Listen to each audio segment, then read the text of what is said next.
के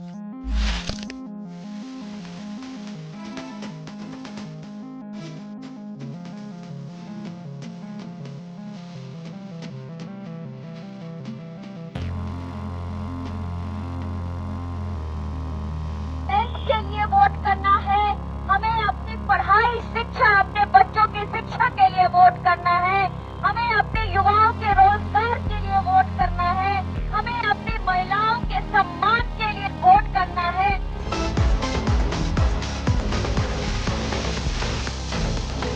दिव्या ने बोला तो था कि कैंपेनिंग के लिए भी जा रही हैं, अभी सबसे बात करने जा रही हैं, थोड़ा वेट कर लेते हैं।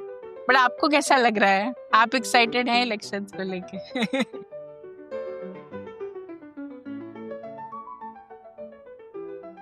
आज हम लोग आए हैं दिव्या गौतम के घर पे।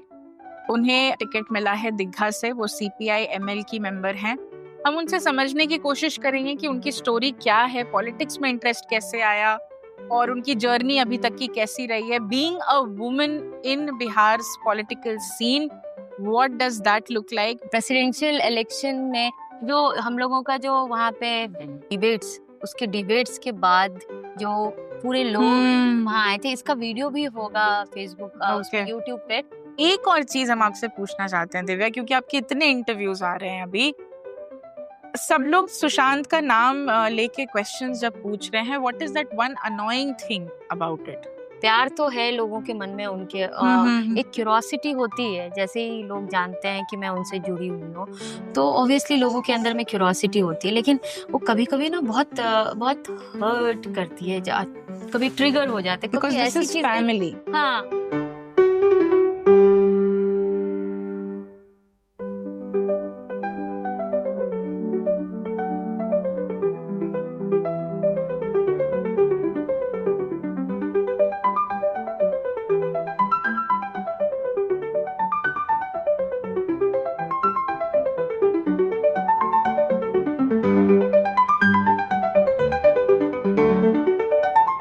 ऐसे लोग चाहिए जो सेंसिटिव हो, इंक्लूसिव हो।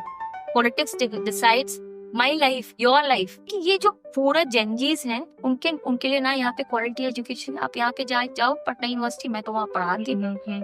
वहाँ की जो हालत है, जर्नलिज्म पढ़ाओ तो वहाँ पे क्या मरज नहीं है।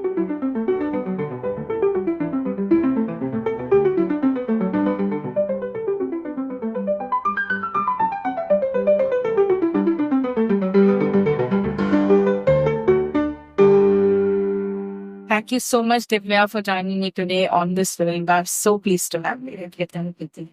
Divya, first of all, many congratulations. आपको अभी टिकट मिला है, कैसा फील होगा? बहुत ही रिस्पॉन्सिबल लग रहा है कि हमारी पार्टी ने, सीपीआई ने मुझ पे भरोसा किया और मुझे ये जिम्मेदारी दी है। किस मोमेंट पे आपको लगा कि अब आपको मैदान में उतरना ही पड़ेगा and this is your fight? जैसे हमारा ये जो राजीव नगर और नेपाली नगर के जो इश्यूज हैं, जो यहाँ पे आवासीय प्रमाण पत्र नहीं बन पाता है, यहाँ के जो लैंड्स को लेकर भी इश्यूज हैं। नाले आप आई होंगी तो आप देखे होंगे, ऐसे नाले खुले हुए यहाँ पटेल नगर में, अलग अलग जगहों पे देखते हैं। और ये आज की बात है, आज से ऐसा है, मैं जब से यहाँ हूँ, जब से मेरी समझदारी हुई है, तब से मैं बचपन में मैं उस तरफ जाना नहीं चाहती थी, कि डर लगता था कि कहीं मैं गिर ना जाऊं, साइकिलिंग करते हुए कहीं मैं गिरने लगती थी, खुला है। और बहुत एक्सीडेंट्स भी होते होंगे, आप अगर बात की होंगी तो शायद आपको पता। तो ये सारे सवाल, एक तो ये सवाल है, दूसरी बात ये है कि जिस तरह से उन्माद की राजनीति होती है, और उसको चेंज करने के लिए एक प्यार की राजनीति चाहिए। जो लोग सभी लोगों को एक साथ लेके चल सकते हैं, वो cutting across gender, cutting across class, cutting across cast, ऐसे लोग चाहिए जो सेंसिटिव हो, इंक्लूसिव हो। कि तो मुझे लगा कि अब समय है कि मुझे मेन स्ट्रीम पॉलिटिक्स में, ऐसे तो मैं इन इश्यूज पे और इन चीजों पे मैं रिसर्च भी करती रही, काम भी करती रही, अलग अलग प्लेटफॉर्म्स के जरिए, थिएटर के जरिए मैं कर रही थी ये सारे काम जेंडर्स के। तो मुझे लगा कि मेन स्ट्रीम पॉलिटिक्स में भी इंटरवेंशन जरूरी है, because politics decides our future. आपको क्या लगता है क्यों है ऐसा कि यूथ बहुत कनेक्टेड नहीं फील कर पाता है? There are very few people like yourself who are actively doing something? ये एक काइंड ऑफ पॉलिटिक्स है, ठीक है। ये भी एक काइंड ऑफ पॉलिटिक्स है कि यूथ को, महिलाओं को, जो मार्जिनलाइज सेक्शंस के लोग हैं, उनको राजनीतिक समझ से, जो पॉलिटिकल कॉन्साइंस है, उससे दूर रखने की कोशिश टैक्टिकली की जाती है। ये लोग उसी को चाहते हैं कि आप जो है अपनी आइडेंटिटी के बेस्ड पे बने रहिए और अपने फायदे के लिए सोचिए। तो ये सारी चीजें उनको समझ में नहीं आए, वो इसके ऊपर आवाज नहीं उठाए, तो इसके लिए क्या किया जाता है कि उनको कॉन्ट्रैक्ट टाइप के जो काम है उसमें उनको डाल दिया जाएगा। अब आपके पास अगर 4 महीने के कॉन्ट्रैक्ट्स हैं, तो आप चाहेंगी ना कि 4 महीने के बाद जो है आपके कॉन्ट्रैक्ट्स रिन्यू हो। इसके लिए आप किसी भी बात पे कोई सवाल नहीं उठाएंगे। लोग जंगल राज की बात करते हैं और बहुत हॉरिफिक मेमोरीज हैं लोगों की। आप कैसे कन्विंस करेंगी कि ये भी महागठबंधन का पार्ट है, लेकिन अभी जो हो रहा है ऐसा नहीं है? How will you convince them? एक तो कि जो ये नैरेटिव क्रिएट किया गया है जंगल राज, तो ये जंगल राज से ये महाजंगल राज है। जो अभी जो आप 20 साल से जो फेस के मेरे जो एक्सपीरियंसेस हैं, हमारे जैसी जो महिलाएं हैं उनके जो एक्सपीरियंसेस हैं, वो इसी महाजंगल राज का है। 20 साल के समय आपको कभी नहीं लगा कि उनके खाते में, अकाउंट में पैसे जाने चाहिए, और 10,000 से काम नहीं चलेगा। आप बोल रहे हैं कि जीविका के थ्रू हम बहुत लोन्स दे रहे हैं, ये कर रहे हैं, फिर भी जो ये माइक्रो फाइनेंस कंपनीज हैं वो उसके चपेट में महिलाएं हैं, सुसाइड कर रही हैं, इतने उनको टॉर्चर किए जा रहे हैं। तो ये सवाल महिलाएं भूलेंगी नहीं। जो आप संविदा पे काम करवा रहे हैं महिलाओं को, वो महिलाएं उन महिलाओं को प्रेगनेंसी में लीव नहीं है, ये इश्यूज हैं उनके लिए। तो उनके अंदर में तो असंतोष है। तो इन सारी चीजों को जब आप एक डराने की कोशिश की जाती, जब मैं पिछली बार 2020 चुनाव में मैं जहानाबाद में थी, उस समय में भी मैं ये देखी कि मैं नौकरी में थी, और जीविका में ये डराने की कोशिश तो की जा रही थी कि अगर आप महागठबंधन की सरकार आई तो जीविका नहीं रहेगा। और इस डर से कि अगर जीविका की जो दीदियां हैं उनको पॉलिटिकल यूज करने की कोशिश किया जाए, उनके अंदर में असंतोष है, वो चाहती हैं कि उनके इश्यूज को लाए, लेकिन उनको डराया भी जाता है कि अगर आप बोलेंगी तो ऐसा हो जाएगा, अगर आप इंडिया गवर्नमेंट के साथ नहीं रहेंगे तो ऐसा हो जाएगा। अगर कोई फर्स्ट टाइम वोटर है इस बार, अगर आपको अपनी आइडियोलॉजी, अपनी पार्टी का प्रिंसिपल उसको समझाना है, तो आप कैसे समझाएंगे? जैसे मेरा जो स्पेशली ये लोग जेनजी हैं, ही इज 19 years old, इसको आप कैसे बताएंगे अपनी पार्टी के बारे में? मैं यही बताऊंगी कि जो हमारी पार्टी है वो कहती है कि जो हमारे जो रोटी, कपड़ा, मकान, किताब, शिक्षा, ये सबके पास अवेलेबल होना चाहिए। ये कोई एक पर्टिकुलर सेक्शन के लिए नहीं होना चाहिए। Education is for all. आप यहाँ पे जाओ पटना यूनिवर्सिटी में, तो वहाँ पढ़ाती हूँ, वहाँ की जो हालत है, जर्नलिज्म पढ़ाओ तो वहाँ पे कैमराज नहीं है, जो फैकल्टीज है वो परमानेंट फैकल्टीज नहीं लोग हैं, एक फैकल्टी से पूरा डिपार्टमेंट चल रहा है। जो वहाँ पे कुछ नए रिसर्च होने चाहिए, क्वालिटी रिसर्च होने चाहिए, उसके लिए फंड्स नहीं दिए जा। कोई अपनी मर्जी से कहीं अच्छी जगह पे जा करके कुछ काम करना चाह रहा है तो उसको शो कॉज होता है। तो ऐसे बहुत सारे सवाल हैं जो जेनजीज खुद फेस कर रहे हैं। क्या जेनजीज को लगता है कि यहाँ पे रह करके पढ़ाई हो सकती है? नहीं। क्या यहाँ पे क्वालिटी लाइब्रेरीज है? नहीं। क्या हर वार्ड में एक लाइब्रेरी तक नहीं हो सकता? हर चीज का प्राइवेटाइज करना क्या ऑल्टरनेटिव, और वो प्राइवेटाइज होगा तो किन तक रहेगा? यहाँ पे कम्युनिटी हॉल जो होने चाहिए, जैसे शादियों में अभी अगर जो लोग जो महिलाएं जो घर के परिवार के लोग शादी करने के लिए कोई कम्युनिटी हॉल बुक करते हैं, एक कम्युनिटी हॉल बुक करने में 5 लाख 6 लाख इतने रुपए खर्च होते हैं। या जो महिलाएं, गरीब महिलाएं जो कम्युनिटी हॉल्स जो होने चाहिए उसका क्या यहाँ पे जो शहरी क्षेत्र है वहाँ क्यों नहीं है कम्युनिटी हॉल? यहाँ जो लोग जो बच्चे शादी करना चाहते हैं, जो परिवार अपने बच्चों की शादी करना चाहते हैं, उनको इतने पैसे कहाँ से आएंगे? ये पूरा एकदम चेन है। फिर डॉरी लो, डॉरी से शादी करो, तो ये जो पूरा चेन जो है, ये जो कॉकटेल है, वो जो है ये इसको बनाए रखना चाहते हैं। चीजें ना बदलें, ये व्यवस्था जो है वैसी ही रहे। I want to understand from you, student politics में जब आप उतरी उस फील्ड में, उसने आपकी जर्नी को कैसे शेप? बिल्कुल, वो उसका बहुत बड़ा रोल रहा है। लेकिन जो आप जो ये कह रही हैं लाइब्रेरी को लेकर के, मैं पटना वुमेन्स कॉलेज में जब पढ़ाई थी, तो वहाँ जो सिस्टम है, जो सिस्टर्स और जो वहाँ के जो सिस्टम्स हैं, वो जिस तरह से चीजों को ऑर्गेनाइज करके काम कर रहे हैं, उनसे सीखने की जरूरत है। और कॉलेजेस को कि किस तरह से जो काम है, अपनी जो एकेडमिक जो पढ़ाई है, कैसे समय पे क्लासेस, कुछ चीजें वहाँ पे बहुत बहुत सही है। लाइब्रेरीज है, लाइब्रेरीज में आप बैठ सकते हैं। तो ये चीजें, और जगह मैं पटना कॉलेज में जाती हूँ, वहाँ पे जो है बच्चों को अगर कुछ लाइब्रेरी कैसे एक्सेस करें वो नहीं है, वो उनको लैब्स चाहिए। तो सारे कॉलेजेस, कितना एक पटना वुमेन्स कॉलेज अगर रहे, तो वैसे कॉलेजेस हर जगह, हर विधानसभा क्षेत्र में होने चाहिए। वहाँ जो महिलाएं, कितनी महिलाएं जो है पटना आकर के पढ़ सकती हैं। जो पटना वुमेन्स कॉलेज में जो लड़कियां पढ़ती हैं, घर से पैसे लेकर के, अभी जो स्टूडेंट क्रेडिट कार्ड से पैसे लेकर के पढ़ाई करती थी, उनको लोन वापसी के लिए उनके नोटिस आ रहे हैं। उनको ना जॉब लगा है, कुछ भी नहीं लगा, और वो यहाँ आकर के नहीं, इतने खर्चे भी हुए। तो अगर ऐसे ऐसे विश्वविद्यालय, ऐसे ऐसे कॉलेजेस हर जगह पे हो, हर डिस्ट्रिक्ट में हो, हर विधानसभा क्षेत्र में हो, तो आप सोचो कि पढ़ाई जो है, जिसके जो बदल सकते हैं हम लोग, वो कितना बदलाव होगा। और ये मुझे आज नहीं लग रहा, ये मुझे स्टूडेंट्स, आपने कहा ना कि आपका जो स्टूडेंट पॉलिटिक्स का जो लाइफ रहा, वो एकदम ही मेरे लिए पाथ ब्रेकिंग था मेरे लाइफ के लिए।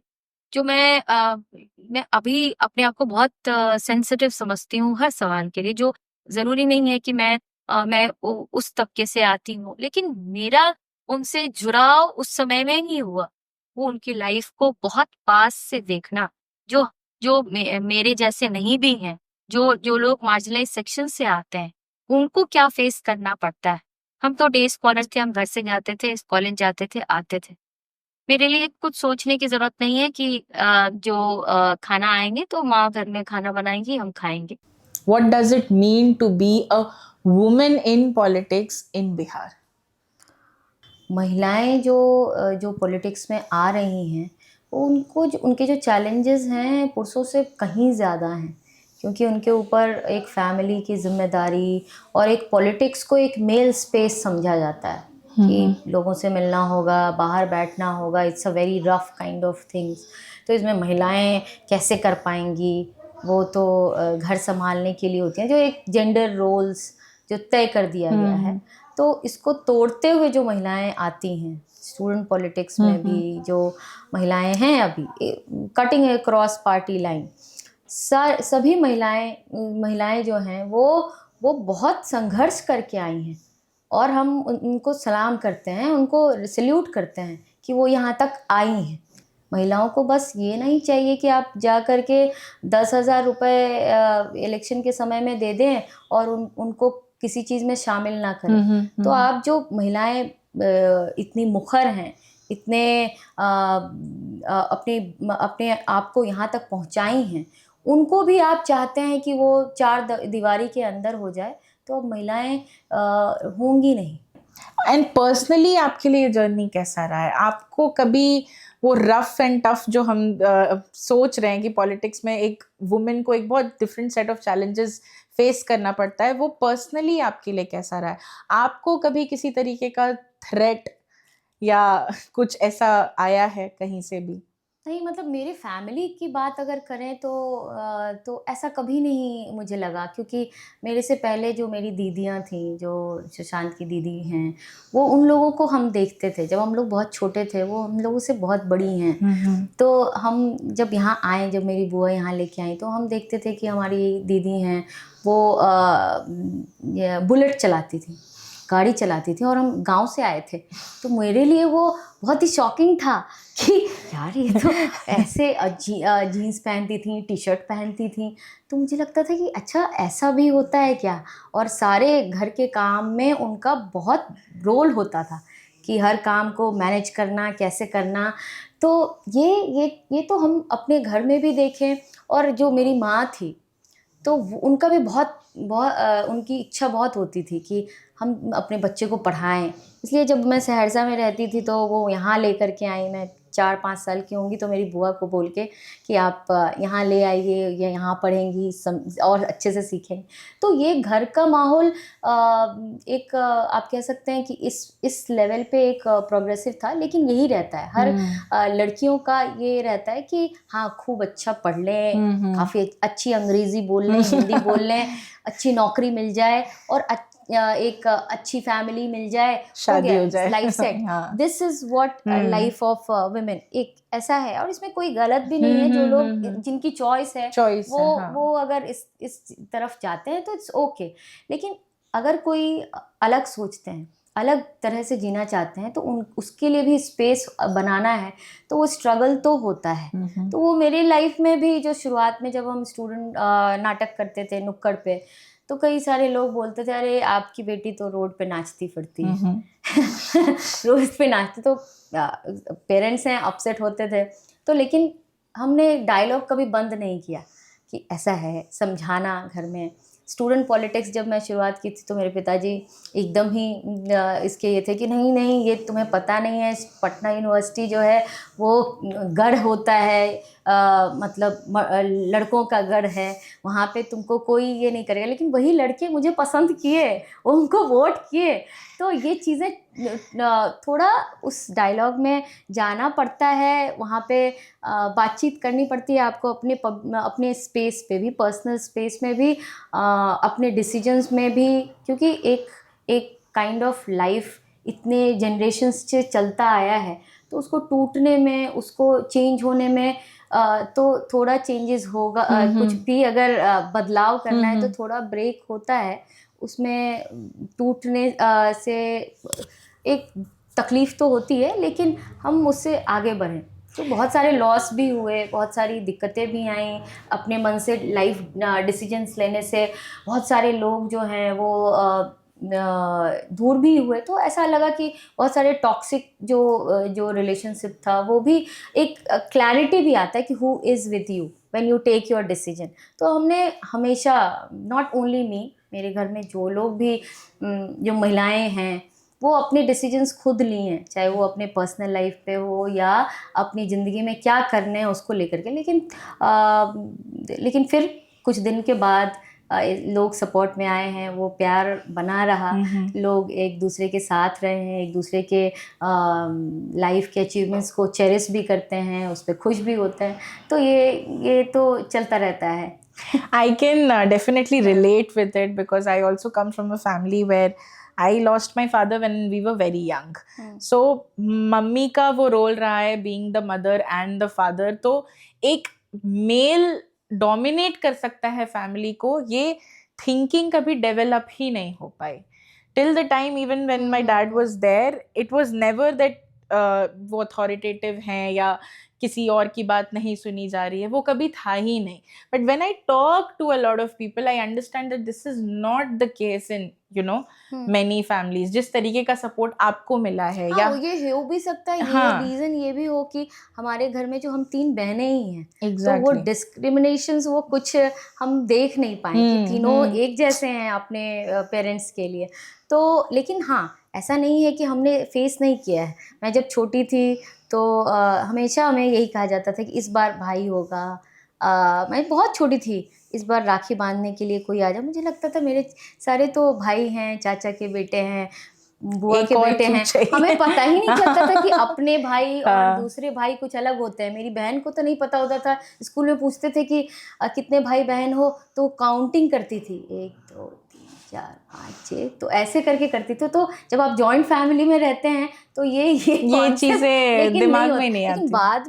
बाद में बहुत ये आपको डिस्टर्ब भी करती है। जब मेरी माँ इस दुनिया से गई तो तो उस समय में कि मुखाग्नि कौन देगा, तो उस मेरी माँ कह के गई थी तुम देना।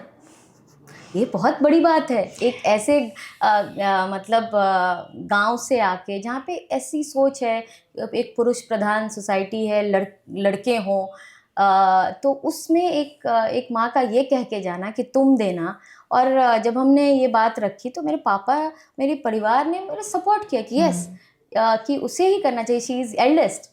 और तो ये चीज़ भी बहुत बदलाव आया। उसके बाद हमारे घर में जो बहुत मेरी दीदियाँ हैं उनके बस लड़की ही है, मेरी बहन की बस एक बेटी है, बहुत सारी जो मेरी कज़न्स हैं उनकी बस बेटियाँ ही हैं, तो दे आर वेरी हैप्पी। नहीं, I salute people like you and your family, because इस लेवल पे भी हम आपसे रिलेट कर पा रहे हैं। अब मेरे फादर का अंतिम संस्कार भी हम ही किए थे, and I am the Great. Only girl in my family who has done that. I was 10 years old that time. तो तो आपके लिए तो और ज़्यादा I can चैलेंज होगा। मैं तो imagine 26 27 I की थी। can imagine where you are coming from and why it's important to have such a support system around you. It just changes your world dramatically. Matlab, you are a different person altogether. And I celebrate women like you and the kind of family, the kind of support system you have. And इसी के context में हम दिव्या और भी समझना चाहेंगे कि आपकी मदर ने आपको कैसे इन्फ्लुएंस किया है, आपको शेप किया है, आपकी पर्सनालिटी को, and what do you miss the most about her? जो मेरी मदर का मेरे लाइफ पे बहुत इम्पैक्ट रहा है कि she was very open to everything, we can discuss anything to her. कुछ भी बात हुई तो हम उनसे डिस्कस कर सकते थे। तो और साथ में बहुत ही उनको पता था कि क्या चीज़ें इम्पॉर्टेंट हैं लाइफ में। मुझे याद नहीं है आज तक कि मेरी माँ कभी मुझे इस चीज़ के लिए सोची होगी कि ये दहेज दे के शादी करनी है, जबकि समाज में ऐसी सोच होती है। लेकिन आज तक मेरी माँ ने कभी ये सब कहा नहीं किसी को भी। पढ़ाई के ऊपर उन्होंने ध्यान देने के लिए उनका बहुत बहुत ज़्यादा ये रहता था कि पढ़ लिख जाए, अपने पैर पे खड़ी हो जाए, और उसके बाद अपनी ज़िंदगी को जैसे वो जीना चाहें वो जिएं। उनका यही सोच था। तो ये एक इतनी कम पढ़ी लिखी, ये 12वीं पढ़ी हुई थी मेरी revolutionary. माँ, तो इतनी कम पढ़ी लिखी महिला।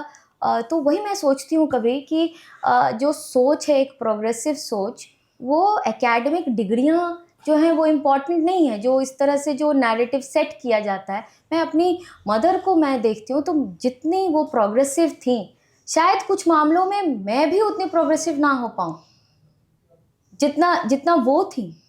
तो जैसे किसी महिला का आप सोचो कि गांव में रही हो, छोटे शहर में पूरे जॉइंट फैमिली के सपोर्ट के साथ रही हो, वो अपनी बेटी 3 बेटी को लेके अकेले एक रेंट के मकान में रह के, मेरी बुआ के सपोर्ट से कि हाँ वो रहेंगी, थोड़ा देखेंगी, और वो अपनी तीनों बेटी को वहाँ लेके आती हैं। और 1 साल बाद मेरी बुआ का देहांत भी हो गया। तो अकेले ही वो पूरे परिवार को, हम तीनों बहनों को पढ़ाना लिखाना, हम और किस तरह से इंडिपेंडेंट होना है। साइकिल पहली बार मैं जब 4th क्लास में गई होंगी तो मुझे साइकिल गिफ्ट हुआ। मेरा पैर तक नहीं पहुंचता था और मैं गिरती पड़ती रहती थी, फिर भी मुझे नहीं तुम्हें तो सीखना होगा। और वो कुछ मैगजीन्स पढ़ती थी, वनीता और ये सब, तो मुझे बोलती थी तुम लेके आओ। पहले जो घर के जो भाई लोग होते थे वो लेके आते थे, वो तुम लेके आओ, साइकिल चलाना सीखी हो ना, तुम जा कर के लेके आओ। तो ये जो छोटा छोटा स्टेप है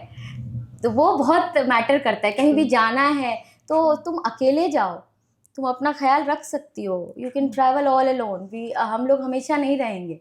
तो ये चीज़ें हमें बहुत इंडिपेंडेंट और स्ट्रांग बनाया है कि कोई इंसान जो आपके साथ नहीं भी है, अभी भी I can feel her around.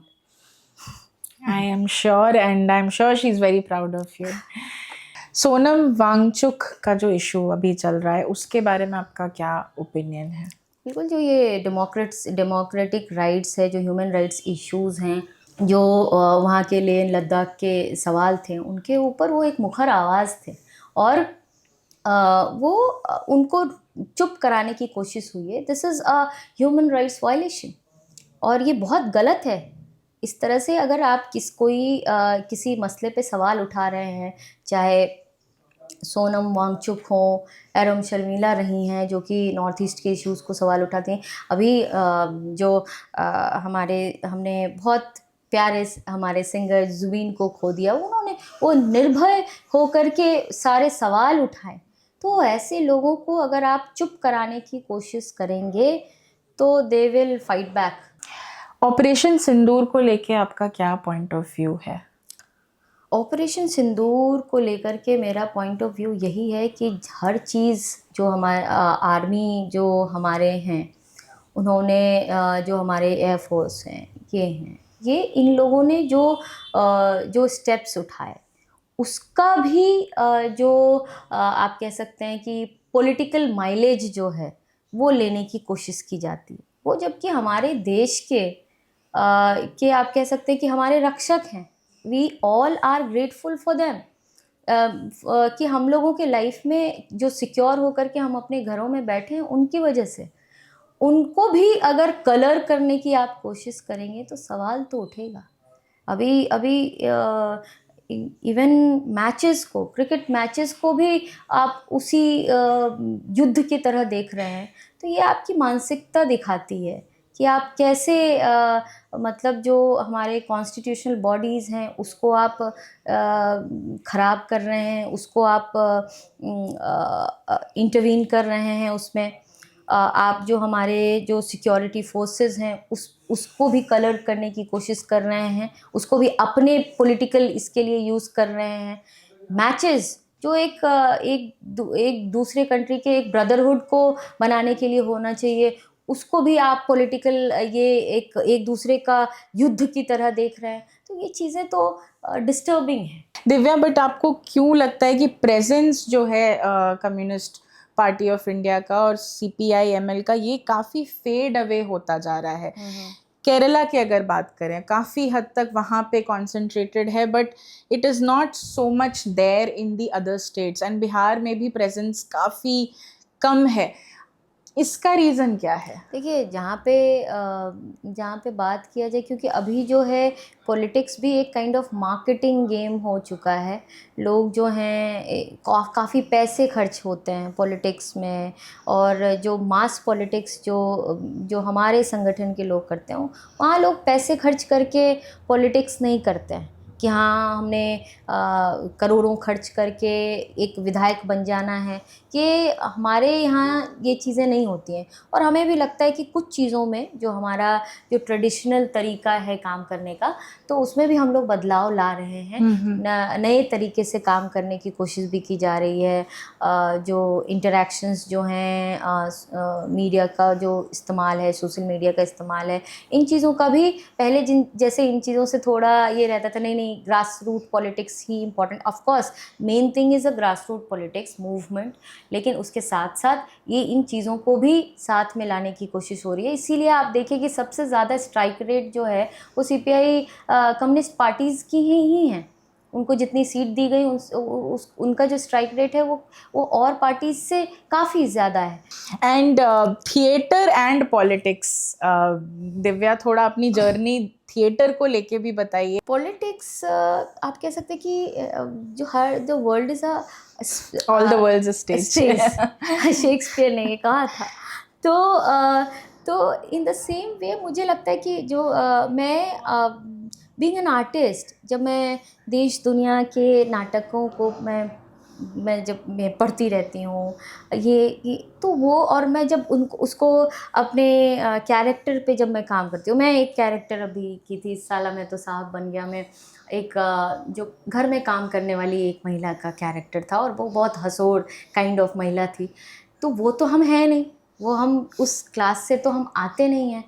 तो जब हम उसके ऊपर उस कैरेक्टर के ऊपर जब काम करने लगे तो हमें बहुत सारी चीज़ें समझ में आई उनके लाइफ के बारे में, वो क्यों ऐसा बिहेव करती हैं, वो ऐसे क्यों बोलती हैं, वो इतने इतने निर्भय होकर के कैसे बात कर लेती हैं। तो मुझे ऐसा लगता है कि art makes you more sensitive, right. आप बेहतर पर्सन बनते हैं अगर, मुझे लगता है कि आर्टिस्ट, अगर कोई आर्टिस्ट हैं जो बिके हुए नहीं हैं, जो आज के समय में तो आप देखते होंगे कि वो चाहते हैं कि किसी भी तरीके से मुझे कोई अवार्ड्स मिल जाए, इसकी चिंता किए बिना कोई एक पद मिल जाए, लाभ के पद मिल जाए, तो इसकी चिंता किए बिना अगर आप बहुत अच्छे से अपनी आर्ट को जी रहे हैं तो वो आपको एक बेहतर इंसान तो बनाता है। और मुझे बहुत मदद मिलती है इससे, अपनी बात को रखने में भी मैं बहुत जुड़ के बातों को रख पाती हूँ, मुझे ऐसा लगता है,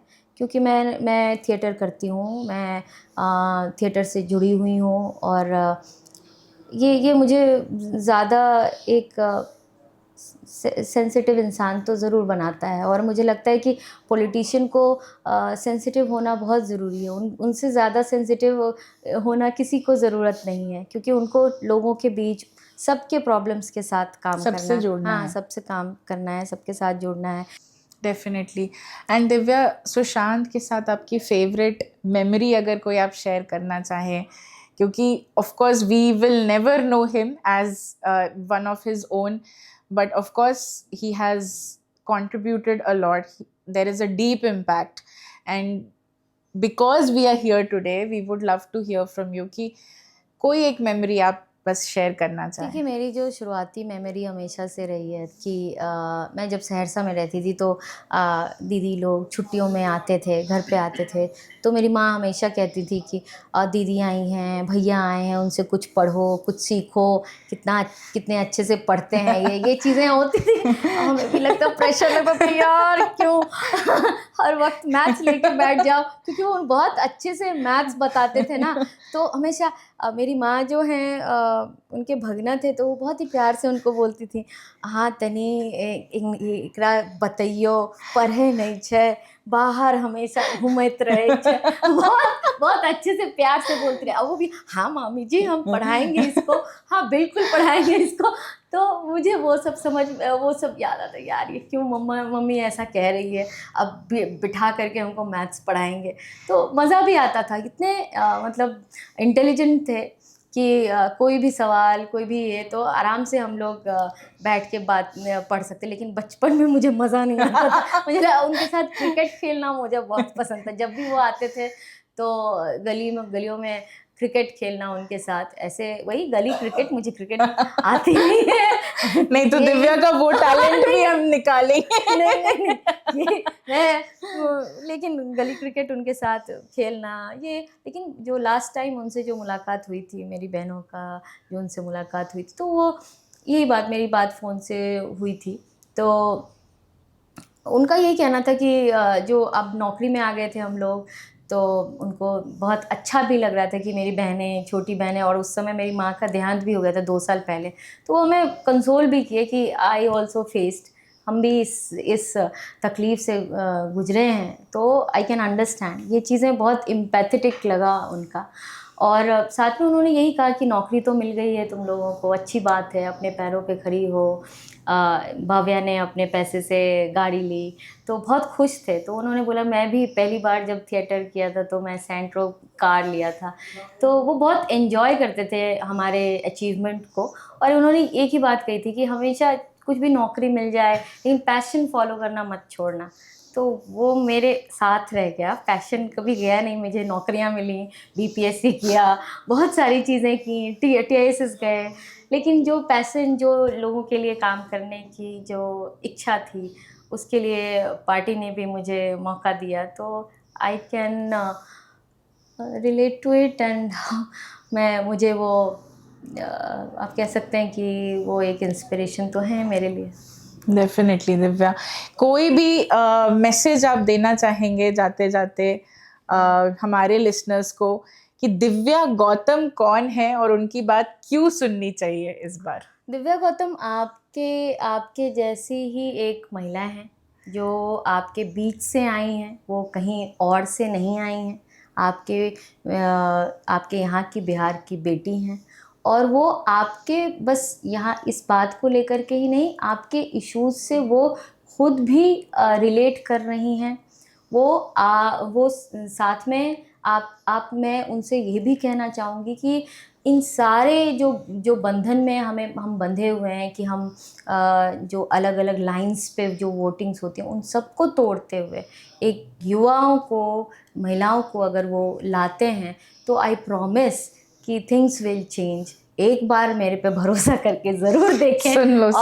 और ये जो मैं फ्लैग लगाई हूँ, ये जो आप Fatima Shaikh, I am Fatima, I am Savitri, let's light the lamp of knowledge in every home, यही चीज़ मैं कहना चाहूँगी। और ये जो पार्टी का सिंबल है, क्योंकि हमारी पार्टी के सिंबल को बहुत लोग नहीं पहचान पाते हैं, क्योंकि तो वो झंडा ऊपर 3 तारों पे ज़रूर वोट करें और चेंज लाएं। Thank you so much Divya, आज हमसे बात करने के लिए, इतना समय देने के लिए। बस कैंपेन करके आई थी। But thank you so much. It's been lovely listening to you. We wish you all the best. And whatever happens, we are going to continue to ask questions and we'll come back to you on that. Thank you. Thank you so much.